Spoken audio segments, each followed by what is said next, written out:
Donc, en cette fin de semaine de la fête du travail, mon titre, c'est « Travailler avec Dieu et se laisser travailler par Dieu ». Je n'avais même pas fait exprès, je n'avais pas réalisé que c'était la fête du travail. C'est Caroline a dit que c'est vraiment cool, ça, tu as choisi ça, la fin de semaine de la fête du travail. Oh, c'est la fin de semaine de la fête du travail, je n'avais pas réalisé. Mais en tout cas, ça a bien agencé avec le titre « Travailler avec Dieu et se laisser travailler par Dieu ». Je n'ai pas dit « travailler pour Dieu », malgré que ça serait correct aussi, mais vous allez voir un peu plus tard la raison. Travailler avec Dieu et se laisser travailler par Dieu. Donc, comme vous savez tous, notre thème cette année en tant qu'Église, c'est « Ensemble, bâtir et restaurer la maison ». Ça peut parler de la maison de Dieu, de la maison aussi qu'on est le temple du Saint-Esprit.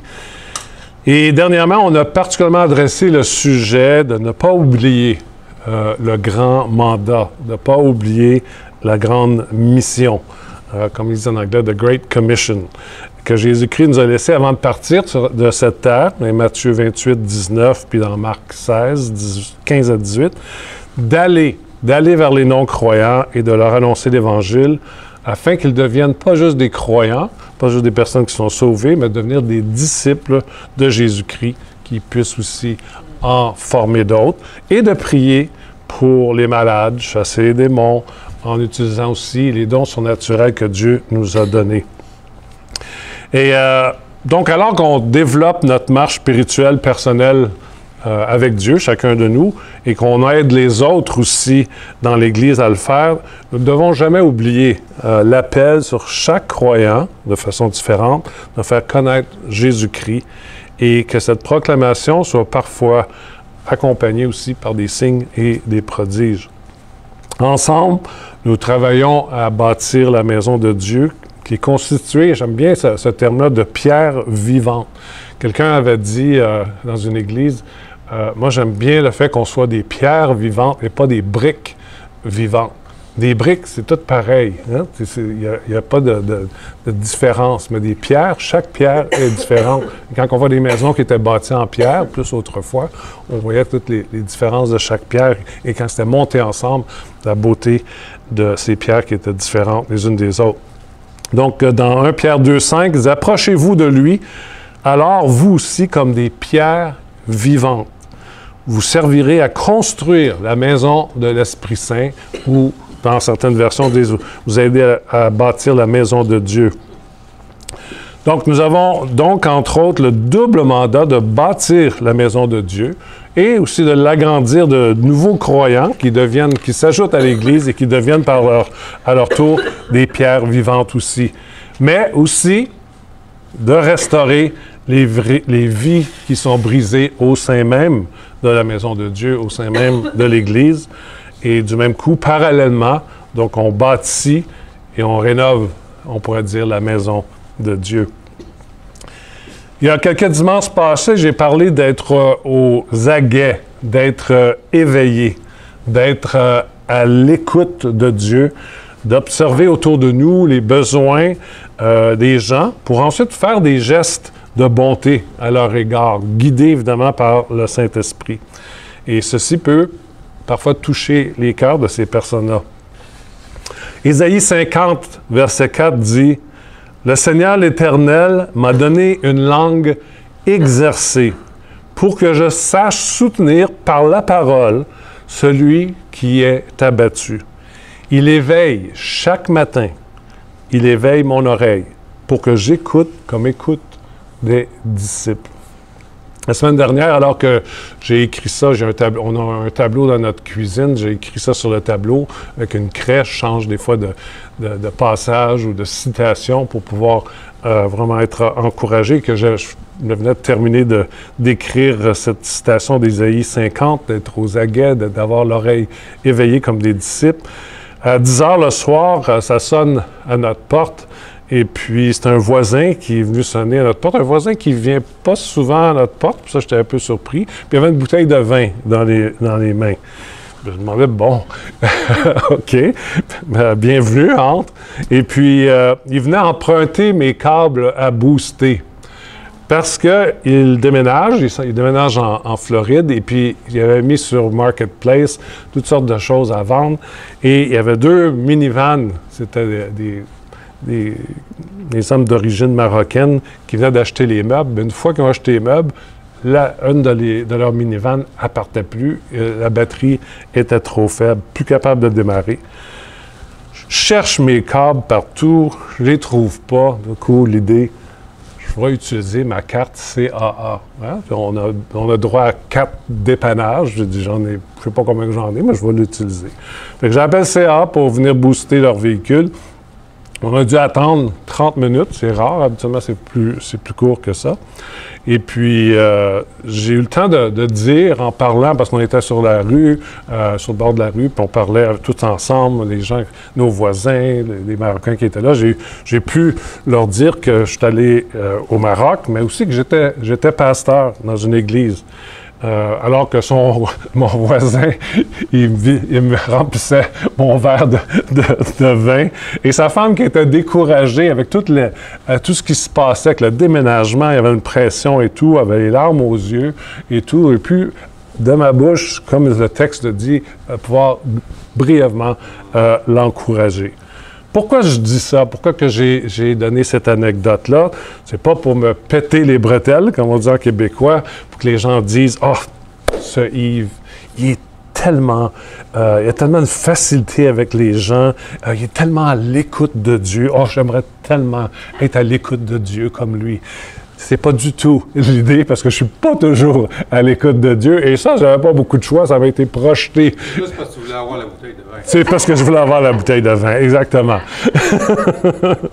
Non, l'idée, c'est de démontrer, pour ma propre vie aussi, que lorsqu'on se met à l'écoute et qu'on est intentionnel, et quand on se lève, on se dit « Seigneur, je suis à ta disponibilité aujourd'hui, je suis ouvert. » Il nous envoie des occasions de bénir les autres, de prier pour eux, ou de leur partager même l'amour de Jésus quand la porte s'ouvre.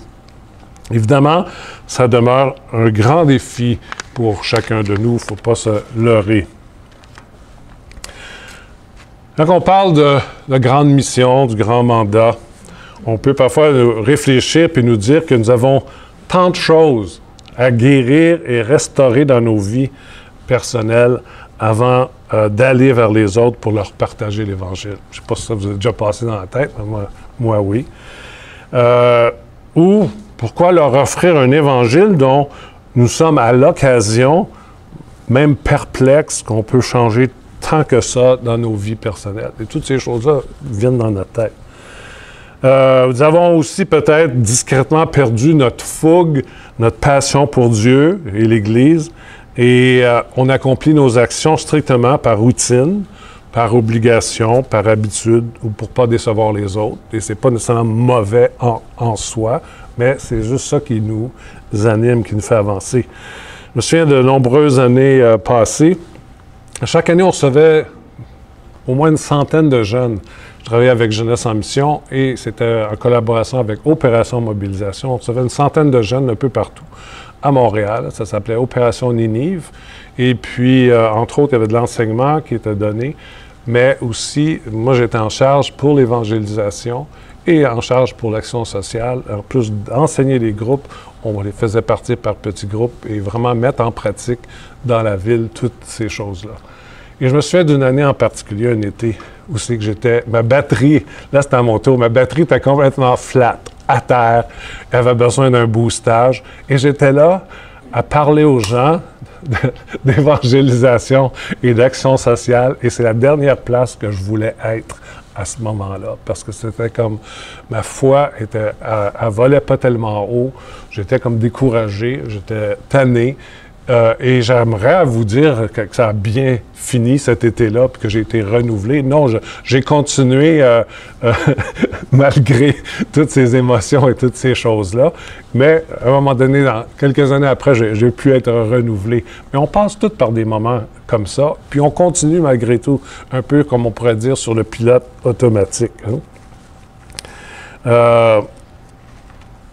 Sans être sur le bord d'un burn-out, il peut y avoir des saisons dans nos vies personnelles où Dieu nous demande de tout arrêter et prendre le temps d'être restauré. Et moi, dans ma marche avec Dieu, ça m'est arrivé à 2 reprises, à 2 reprises que je me souviens, où j'avais besoin d'être restauré ou de faire le tri dans ma vie de plusieurs ministères ou activités parce que ça m'empêchait de voir ce que Dieu voulait vraiment pour ma vie. J'avais tellement de choses. J'étais sur 6-7 comités. J'étais dans je ne sais pas trop combien de ministères inter-églises, en plus avec l'Église.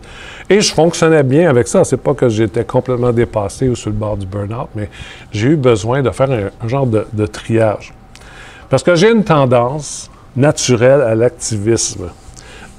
Et j'avais besoin d'apprendre à être au lieu de faire. Hein? Être au lieu de faire. Par contre, ceci étant dit, la majorité du temps, dans ma vie chrétienne, les choses se faisaient et continuaient à se faire en parallèle.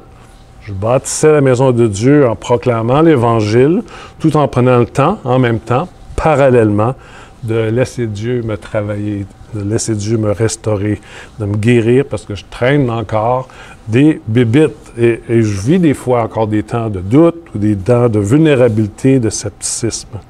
Donc, c'est quelque chose qui peut se faire en parallèle. D'ailleurs, souvent, dans l'action avec Dieu, en compagnie d'autres personnes, que Dieu travaille le plus et nous restaure souvent de nos brisements. Donc, c'est peut-être même un slogan à adopter, travailler avec Dieu et se laisser travailler par Dieu. Donc, on travaille avec Dieu, mais on se laisse aussi travailler par Dieu.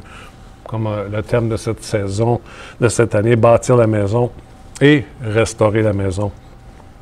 Si on regarde aux mouvements variés, les fameux mouvements qu'on appelle à 12 étapes, les alcooliques anonymes et tout, qui ont débuté par un mouvement chrétien qui était les jeunes de Oxford. Et c'est intéressant, leur façon de faire, c'est que même si les gens sont encore en train de lutter avec leur dépendance, même s'ils vivent des choses difficiles, ils leur assignent des personnes assez tôt, même dans cette démarche-là, pour qu'eux-mêmes puissent les suivre et en étant occupés aussi à travailler avec d'autres personnes comme ça, ça fait partie de leur guérison et de la victoire dans leur vie.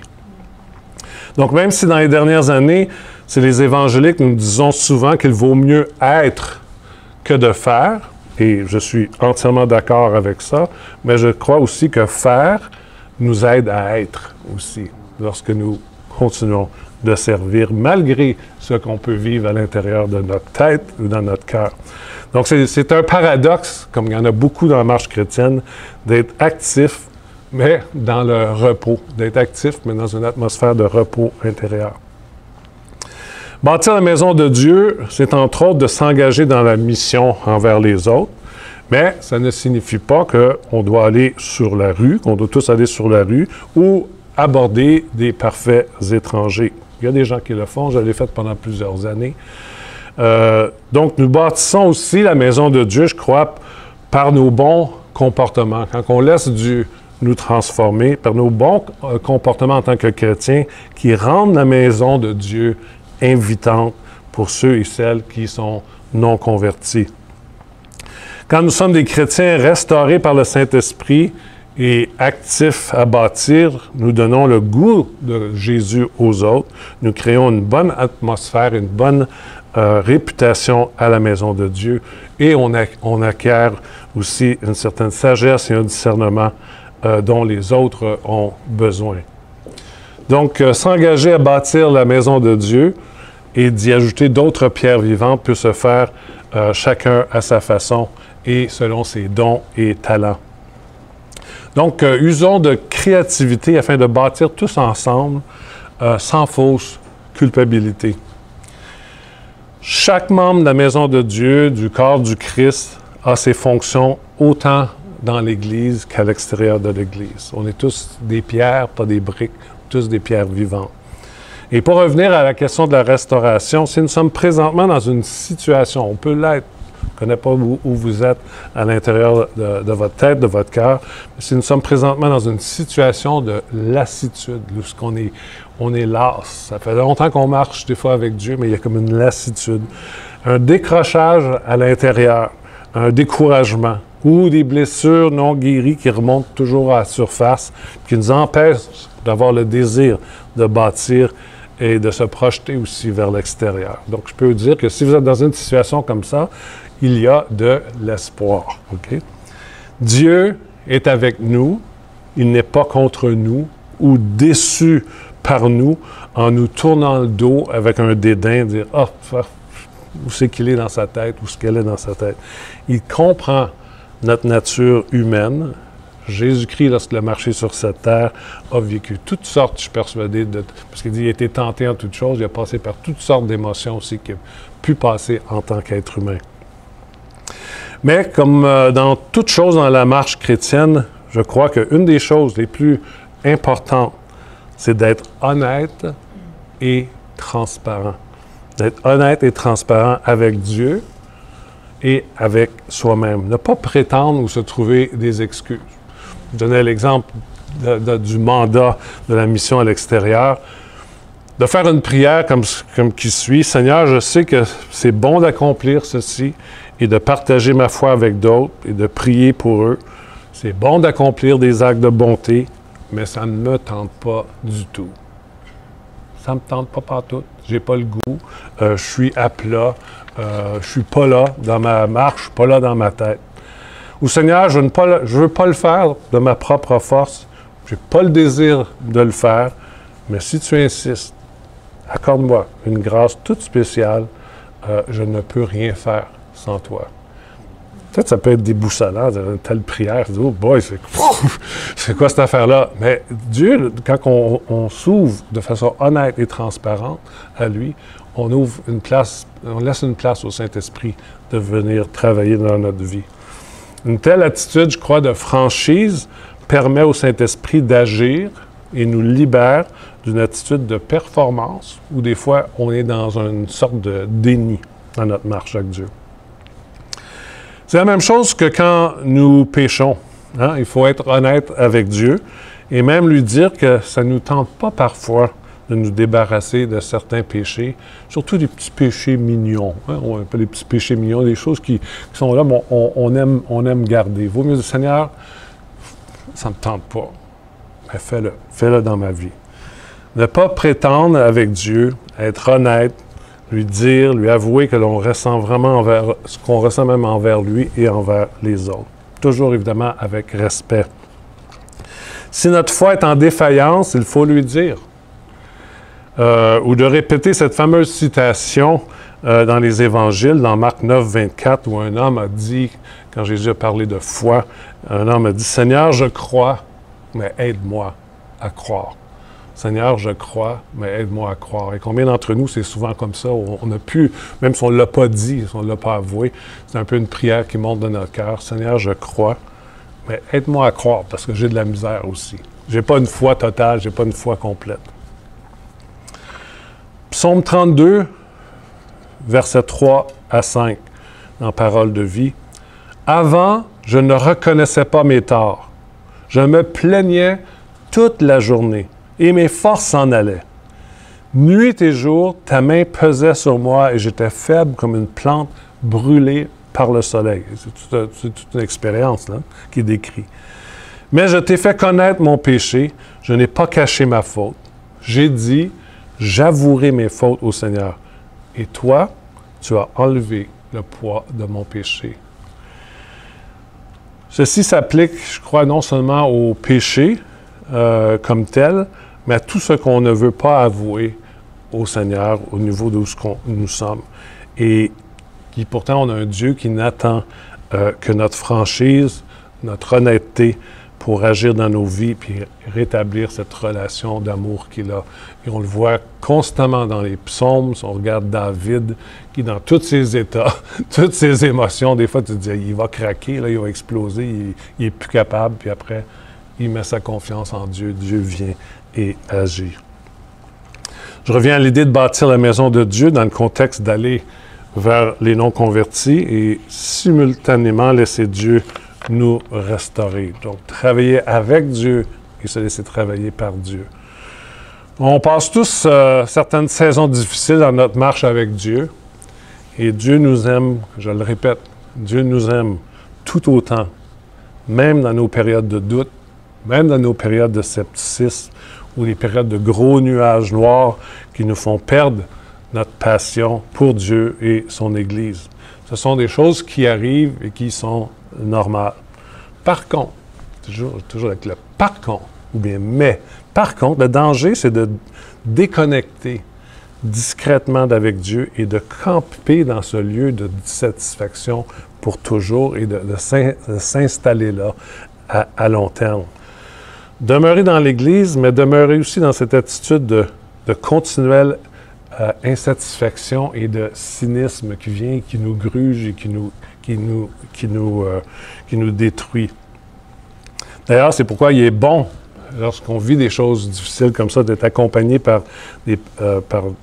d'autres personnes qui, de confiance, sont capables de nous écouter, qui n'auront pas des réponses simplistes. Hein, c'est la dernière chose qu'on veut, c'est des réponses simplistes, et qui ne paniqueront pas lorsqu'ils vont entendre nos états d'âme et ils vont plutôt nous soutenir. Donc, c'est de savoir et croire que Dieu est toujours avec nous, même dans ces temps difficiles. Même si ces saisons semblent parfois interminables, hein, ça a l'air encore plus long que d'autres saisons, et que Dieu semble silencieux, l'espoir et la restauration n'est jamais loin. Dieu est toujours accessible. Jérémie 31, verset 25. « Oui, je rafraîchirai ceux qui sont épuisés. Je donnerai tout ce qu'il faut à ceux qui n'ont plus de force. » Je le répète, Jérémie 31, 25. « Oui, je rafraîchirai ceux qui sont épuisés. Je donnerai tout ce qu'il faut à ceux qui n'ont plus de force. » Et ensuite, Ésaïe 40, versets 29 à 31, que beaucoup d'entre vous connaissez, qui est très, très connu. Il redonne des forces, on parle de Dieu, il redonne des forces à celui qui en manque. Il rend courage à celui qui est épuisé. Les jeunes eux-mêmes deviennent faibles et se fatiguent. Même les meilleurs tombent. Mais ceux qui mettent leur espoir dans le Seigneur retrouvent des forces nouvelles. Ils s'envolent comme des aigles, ils courent sans se fatiguer, ils avancent sans s'épuiser. Quel beau texte qui vient à nous remonter dans ces périodes de difficulté. Dans notre marche avec Jésus, je crois qu'il est saint, S-A-I-N, et saint, S-A-I-N-T, d'avoir à l'occasion une sainte insatisfaction. OK?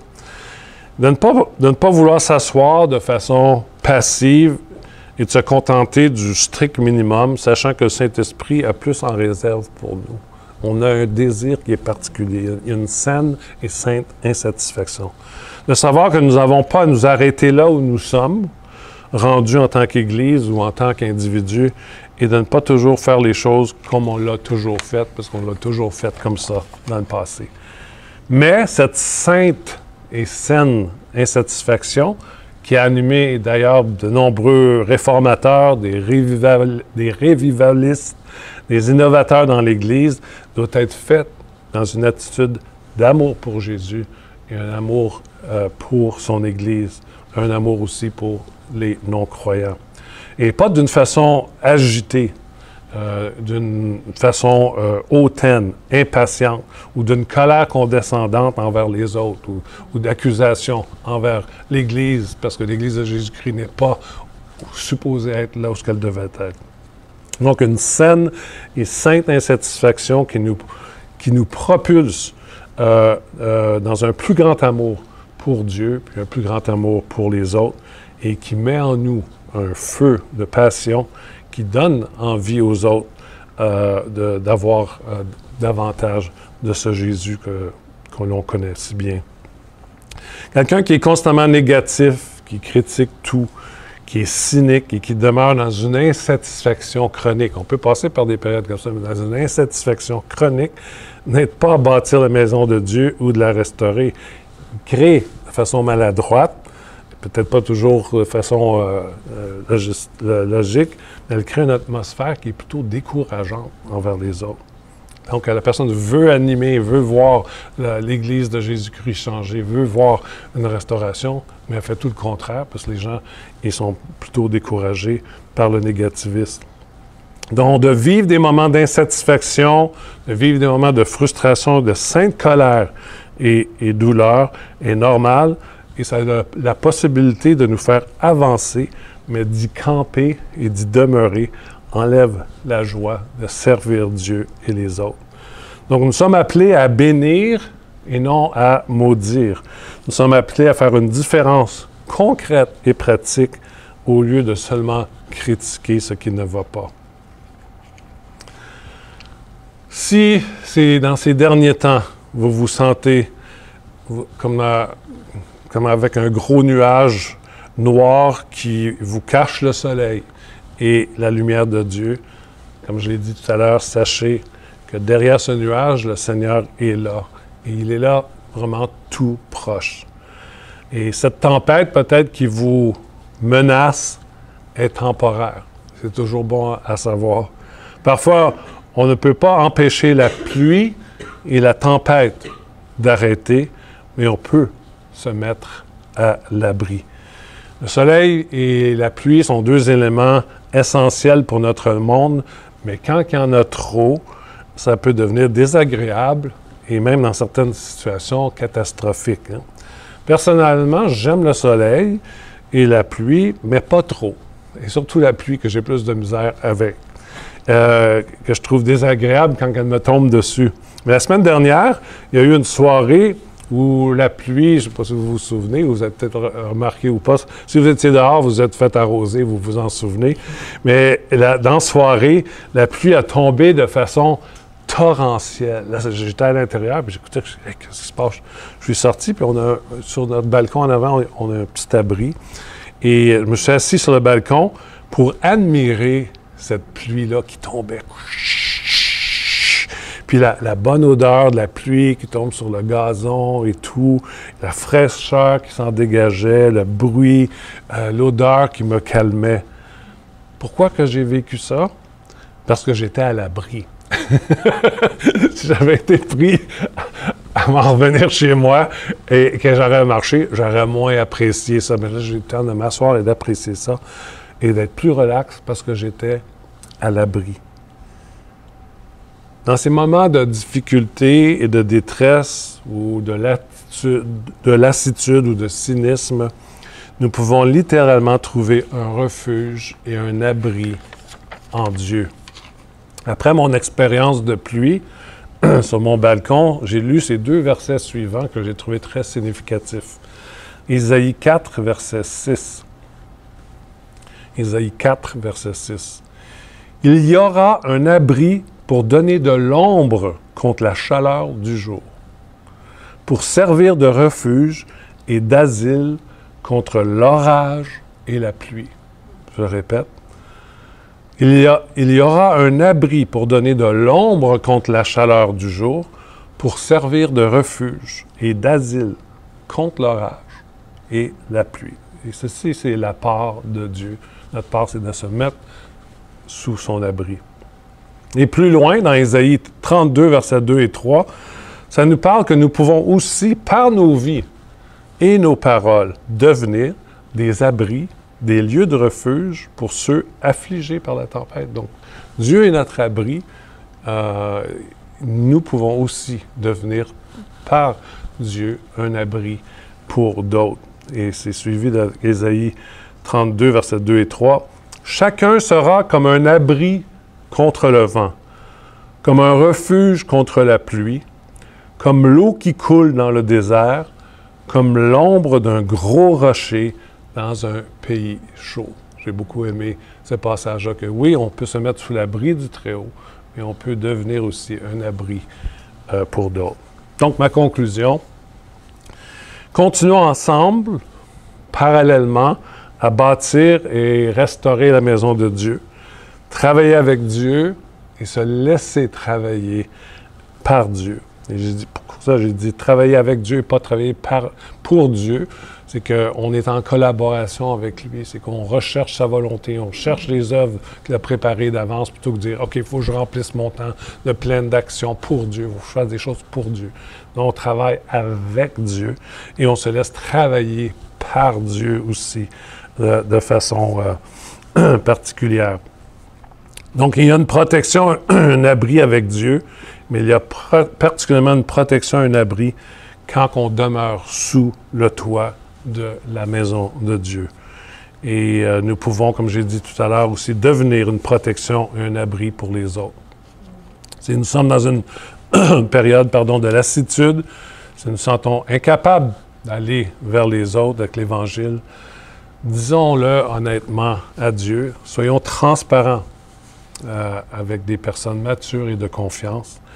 Et même si on n'est pas encore le 1er janvier, on peut prendre une résolution d'en finir avec la fausse culpabilité qu'on se donne bien souvent et d'un fardeau de performance quand il s'agit de partager notre foi avec d'autres et de plutôt marcher par l'Esprit, vivre dans l'Esprit et agir par le Saint-Esprit. Et donc, en cette fin de semaine de fête de travail, qu'on puisse continuer de travailler avec Dieu et parallèlement se laisser travailler par Dieu. Amen.